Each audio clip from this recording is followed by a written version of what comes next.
को कोई क्या कर सकता है, प्राइम मिनिस्टर का हाथ है। अडानी जी को कोई क्या, ये गर्व की बात है या शर्म की बात है? और घोटाला एक कॉर्पोरेट ने किया, बीजेपी उसका डिफेंड कर रही है। क्या बीजेपी वालों की सैलरी क्या अडानी से आ रही है? क्या बीजेपी वालों को जो दाल रोटी चल रही है अडानी से चल रही है? क्या प्राइम मिनिस्टर की दाल रोटी अडानी से चल रही है? तो ये हो क्या रहा है आखिर? आप एक कॉर्पोरेट ने स्कैम किया तो है, आप कॉर्पोरेट क्या ने स्कैम किया। एक्सपेक्ट कर रहे थे प्राइम मिनिस्टर से आज उनकी स्पीच में? जी, आप क्या एक्सपेक्ट कर रहे थे प्राइम मिनिस्टर से उनकी स्पीच में, प्राइम मिनिस्टर से जो ये आपको expect लगा कर कि रहे ये थे पार्ट कि मिसिंग है? वैसे तो मैं बताऊं ब्रजेश जी, प्राइम मिनिस्टर जी के ट्रैक रिकॉर्ड को देखते हुए उनसे कुछ भी उम्मीद नहीं कर रहे थे। जो उम्मीद कर रहे थे वही उन्होंने किया। उनसे उम्मीद कर रहे थे किसी बाबा जैसा भाषण देंगे, इमोशनल करेंगे और चले जाएंगे, उन्होंने वही किया। उम्मीद लेकिन एक प्राइम मिनिस्टर से ये की जाती है कि वो आकर किसी सॉलिड एश्योरेंस को देगा, कोई जांच की बात करेगा, कोई तो एक ऐसी बात बताएगा जो एश्योरेंस लगे कि हाँ भाई इस तरह के स्कैम नहीं होने चाहिए थे और आगे नहीं होंगे, इसके लिए गवर्नमेंट को स्टेप लेने वाली है। लेकिन प्राइम मिनिस्टर ने वही किया जो बिल्कुल उनके साथ उम्मीद थी। इनको एक कमजोर प्रधानमंत्री माना जाता है कि अडानी का नाम आ जाए तो ये चुप हो जाएंगे। इनको एक कमजोर प्रधानमंत्री माना जाता है कि अगर दुश्मन देशों में चाइना का नाम आ जाए तो ये चुप हो जाएंगे, कुछ नहीं करेंगे। अपने मुंह अगर मियां मिट्ठू बनते रहो कि हमने ये कर दिया, हमने वो कर दिया, आप कभी कह रहे हो कि मेरे आगे कोई नहीं था, मेरे पीछे कोई नहीं था। अरे आपके आगे पीछे कोई नहीं, क्यों नहीं था? पूरी सरकार आपके आगे चल रही है, पूरी बीजेपी आपके पीछे चल रही है, पूरा कॉर्पोरेट आपके पीछे चल रहा है। आगे कोई नहीं, पीछे कोई नहीं करके आप स्कैम्स को छुपाने की बात करते हैं। ये तो बेहद बहुत ही उम्मीद थी कि इन प्रधानमंत्री तो से कि देखिए, आज यही आके बोलने अपोजिशन को वाले हैं। लीड करते हुए बीजेपी से लड़ कौन रहा है? उस लड़ते हुए नेता का नाम है राहुल गांधी। आप नहीं है वहां पे, राहुल लड़ रहे हैं। बिल्कुल अच्छी बात है, अगर आप ये कहते हैं कि राहुल गांधी लड़ रहे हैं तो उन्हें लड़ना चाहिए, वो एक ऑपोजिशन के लीडर है। आप लेकिन कहाँ हम हैं? इस देश के नागरिक हैं, आप कहाँ हैं? हम इस देश के नागरिक हैं, हम भी लड़ रहे हैं। हम अपनी जगह लड़ रहे हैं, वो अपनी जगह लड़ रहे हैं, उनको लड़ना चाहिए। और क्यों नहीं लड़ना चाहिए? कांग्रेस आज ऑपोजिशन में बैठी हुई है, अगर वो आज लड़ रहे हैं तो 10 आप साल लेट कांग्रेस लड़ को रहे हैं। सपोर्ट करते हो जो मुद्दा राहुल गांधी ने उठाया? मैं इस मुद्दे की जांच का सपोर्ट करता हूं, हमारी पूरी पार्टी इस मुद्दे की जांच, हम तो पहले दिन से इस मुद्दे को उठाए बैठे हैं। सबसे ज्यादा एग्रेसिव हमें नोटिस आप आज कर रहे होंगे कि राहुल गांधी ने आज मुद्दे को उठा दिया, कोई खास बात नहीं है। ये आज तो आप पहले दिन राहुल से मुद्दा गांधी इतना और हाईलाइटेड कांग्रेस है। को प्रेज कर रहे हो, पर दिल्ली में इनके एक पार्षद ने आपको हलो तक नहीं किया, कांग्रेस वालों ने हलो भी नहीं नहीं नहीं, किया। बीजेपी, विजय जी, हमारी ओपिनियन कांग्रेस के बारे में सिर्फ ये है कि ये वो बासी मैं कोई सब्जियां हैं, झंझट नहीं दोनों करा रहा हूं। पार्टियां जिसमें जबरदस्ती का पानी फेंक फेंक के इनको ताजे दिखाने की कोशिश की जाती है। देश को ऑल्टरनेटिव चाहिए, बासी सब्जियां नहीं चाहिए। तो देश को सर, ऑल्टरनेटिव की इसी जरूरत है। बासी आज राहुल सब्जी के गांधी ने ये पीछे तो बोल खड़े दिया, हो सर, आज मोदी ने ये बोल उसी दिया। ठेले के पीछे खड़े हो सर।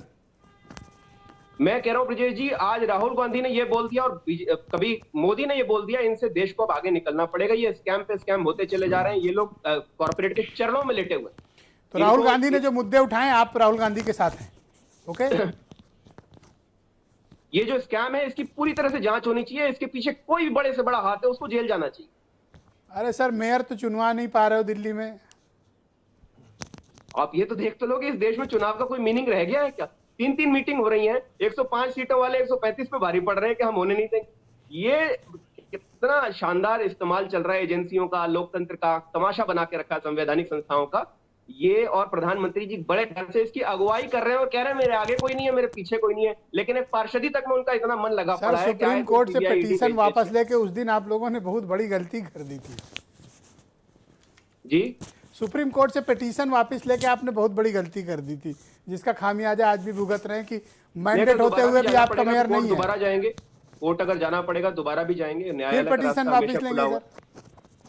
न्यायालय का रास्ता हमेशा खुला हुआ है, लेकिन ये हमें उम्मीद थी कि कम से कम लोकतंत्र का कहीं तो कोई सम्मान करेंगे। लेकिन ये पार्टी तो बिल्कुल भरोसा ही नहीं करती है। इनके तो प्रवक्ता भी इतनी बेशर्मी से बात करते हैं, वो बापू आसाराम जी जैसा वो भाषण दे रहे हैं, ऊपर से उनको आके तारीफें की जा रही हैं। क्या मतलब है? देश को क्या मिला आज के भाषण में प्रधानमंत्री के, सिवाय इसके कि मैं अडानी के साथ खड़ा हूं, कोई उसका कुछ नहीं कर सकता? यही तो मिला है देश को। बहुत शुक्रिया आपका। मैं बहुत ही जाने माने पत्रकार आलोक कुमार जी मेरे साथ जुड़ चुके हैं, उनसे समझने की कोशिश करेंगे। आलोक जी, शुक्रिया। मैं उम्मीद करता हूं कि कल और आज ये दोनों हाई प्रोफाइल स्पीचेस जो पार्लियामेंट के भीतर हुई हैं, पूरे देश भर की उस पर निगाह थी। और अमूमन मैंने आज जिससे भी बात की, सभी ने दोनों स्पीचें देखी हैं और आपस में तुलना की। एक पत्रकार के रूप में दोनों नेताओं के, राहुल गांधी के स्टेटमेंट और प्रधानमंत्री के जवाब को आप किस तरह से एनालाइज करते हैं, कैसे उसको विश्लेषित करते हैं? देखिए, विश्लेषण करेंगे तो दो मसला है।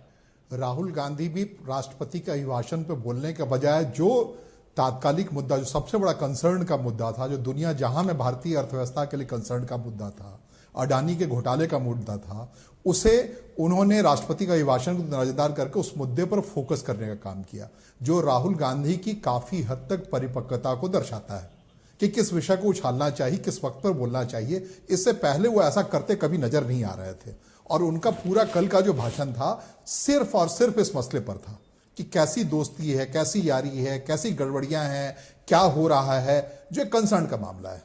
और उतनी ही चालाकी से आज जब प्रधानमंत्री बोलने आए तो उनका प्राइम फोकस 2024 का लोकसभा चुनाव था।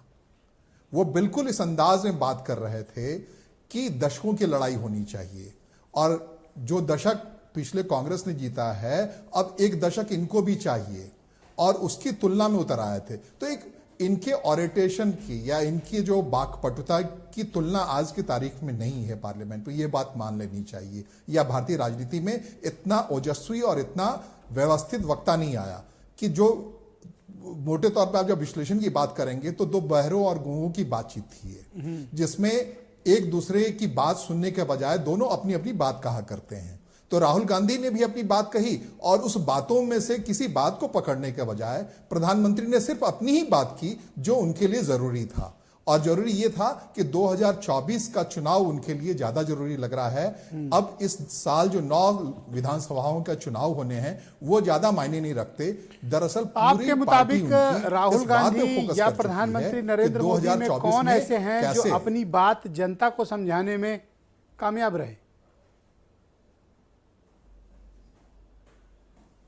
जाहिर तौर पर दोनों अपने अपने तरीके से अपने अपने मैदान में चल रहे हैं। राहुल गांधी की बातचीत के बाद जिस ढंग से पूरे देश में एक माहौल सा बना और प्रदर्शन हुए, ऐसा नहीं हो रहा था पिछले कई सालों से, तो वो भी अपने हिसाब से अपने कैडर के बीच में ये बात बताने में संभव रहे, विपक्ष के लोगों को बताने में सफल रहे कि भाई विपक्ष से अगर कोई उम्मीदवार बन रहा है तो राहुल गांधी ही है, वो एक अलग मोर्चा है। दूसरी तरफ प्रधानमंत्री ने बिल्कुल बेखौफ होकर के नजरअंदाज कर दिया कल के प्रकरण को, या पिछले 15 दिनों से जो कुछ भी हो रहा है देश में, उस पूरे प्रकरण को उन्होंने नजरअंदाज करते हुए उस प्राइम फोकस पे बात किया कि 2004 से 2014 तक सबसे बड़ा भ्रष्टकाल था, उसके बाद कोई भ्रष्टाचार हुआ ही नहीं, और 2024 में चलते हैं और 2030 तक ये जो दशक है ये भारत का दशक होगा। क्या आप ये मानते हैं बात को, और इस बात को आप की, कैसे एनालाइज तो इसमें करते हैं कि जनता के बीच में दोनों की बात पहुंच रही है। राहुल गांधी का जो राजनीतिक कद है वो पहले की तुलना में काफी बढ़ गया है, और अब वो विपक्ष के अनडिस्प्यूटेड और सबसे स्वीकार्य नेता हैं अपोजिशन में? निसंदेह अपोजिशन के आज की तारीख में सबसे मेहनती नेता के तौर पर राहुल गांधी ने खुद को साबित किया है, और लगभग जो सोई हुई कांग्रेस पार्टी थी उसको, उनके वर्करों को दिखाया है कि उसका नेता पदयात्रा के जरिए ही सही या जैसे भी सही मेहनत करने। एक और सवाल है कि क्या राहुल गांधी ने यह मुद्दा उठाकर सभी विपक्ष को अपने साथ खड़े होने के लिए मजबूर कर दिया है कि विपक्ष के पास और कोई ऑप्शन नहीं है सिवाय राहुल गांधी के साथ खड़े होने के? क्योंकि आज प्राइम मिनिस्टर ने भी बोला कि ये सब इकट्ठे हो गए हैं। राहुल गांधी वो दिख रहे हैं कि कोई भी एजेंसी हो, हाँ कोई भी एजेंसी हो, उससे वो बेखौफी से लड़ने के लिए तैयार हैं। आज की तारीख में विपक्ष के कई दलों के नेताओं के पास, आप हो या टीएमसी हो, उन नेताओं के पास ये हनक कमजोर होता जा रहा है, और उसके बीच से राहुल गांधी जिस ढंग से बाहर निकल के आ रहे हैं तो वो दिख रहा है कि हाँ, जो लड़ाई के मैदान में एक योद्धा के तौर पे खड़े होने की जरूरत है, एजेंसी से डरने की जरूरत नहीं है, नेता जनता को बताने की जरूरत है कि मैं सबसे निडर व्यक्ति हूं। इस मामले में राहुल गांधी काफी हद तक खुद को मैच्योर करते हुए साबित हो रहे हैं। बहुत शुक्रिया, हमारे साथ जुड़े रहिएगा। डिबेट के दूसरे चरण में आपके बाकी विचारों को मैं